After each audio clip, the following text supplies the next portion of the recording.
每次讲到防晒，大家就要我们问，哪一种防晒品比较好？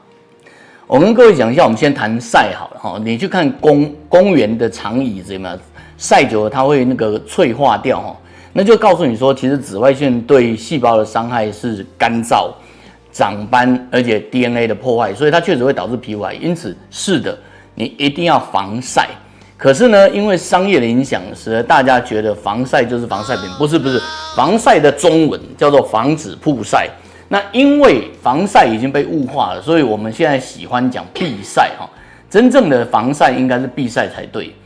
那在物理的避晒跟化学避晒里面，我们要跟各位讲哦，就是说第一个，你每次在谈防晒的时候，你就会谈到防晒品啊 SPF 值这样。我跟各位讲一个最简单的皮肤科医师最痛恨的话题哦，你在正中午出去，然后跑去沙滩上很认真的打沙滩排球，然后你告诉我说，请问我 SPF 值50够不够？我跟各位讲一下，什么叫 SPF 值50，就是你去晒的时候，它会遮蔽49%，让1/50的东西进来。那也就告诉你，如果 SPF 值100，就是它会遮蔽99%，让1%进来。那你知道，像我们这种很穷的人，1%就很少钱这样。可是如果你像郭台铭啊，或者像巴菲特那种，他的1%还是很多钱啊。你在正中午跑出去晒太阳，你知道你的1%多少吗？所以最重要的是不要在正中午跑出去晒太阳，这个才是真正的防晒。我们常常在讲防晒分化学性跟物理性，那如果各位懂它整个的历史源流就很清楚。人类最早的防晒一定是物理性的哈，你看那个非洲的那个动物奇观，那个大象有没有跑去那个泥潭里面滚来滚去？然后一方面是降热的哈，然后因为水嘛，那一方面是杀掉它身上的寄生虫，其实一方面就是防晒，因为它身上很多泥巴，可以避免阳光直接晒在它的皮肤上面。人类开始的防晒也是物理性的防晒，然后后来因为你要做彩妆嘛，那你总不可能擦一个很漂亮的彩妆，然后再擦一坨泥巴上去，那就把颜色改掉。所以后来才发明化学性防晒。化学性防晒的特色是渗入角质层，它必须渗入角质层才能够吸收到角质层里面的那个紫外线。可是化学性防晒的防晒力就相对物理性就低很多。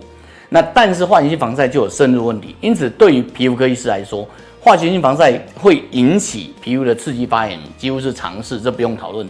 因此你会发现，大概在这几年哦，敏感肌很明显的时候，大家纷纷在讨论物理性防晒，就不太讨论化学性防晒。可是我们来讲一下物理性防晒的坏话哈。你的颗粒就是我们一般讲那个titanium dioxide嘛，二氧化碳，或者是那个 zinc oxide 氧化锌哈，就是你的颗粒太大，它就很疏哈，然后你就很容易阳光晒进来，等于效果不好。你的颗粒太小，它要塞住毛孔，塞住毛孔它要造成后续的干燥。如果你是这个频道常客，你就知道干燥它会造成没有办法代谢，没办法代谢造成角质堆积，然后就暗沉啊、黑啊、发炎这样。然后你把它奈米化以后，它又会产生化性的问题。所以其实对于皮肤科医师来说，我跟各位讲，如果你真的不听广告的乱讲话，你真正该做的是避晒，好吗？就是不得已的时候你才擦防晒，可是真正要做的事情是避晒，就是戴帽子、撑伞，走在走廊下面，中午不要出门，逛街逛地下街，谢谢。这一集快要 ending 了哈，ending 一定要把话讲清楚，省得我被其他皮肤科医师骂。第一个，绝对不要晒，所有的医师都叫你不要晒哈。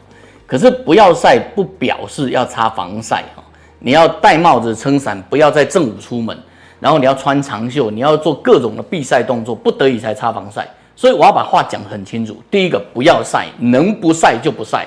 然后真的不得已，你就必须擦防晒。那擦防晒，你就要去考虑到这些防晒对皮肤的伤害。这就是敏感肌盛行的现在，你必须做的肌肤监测。谢谢。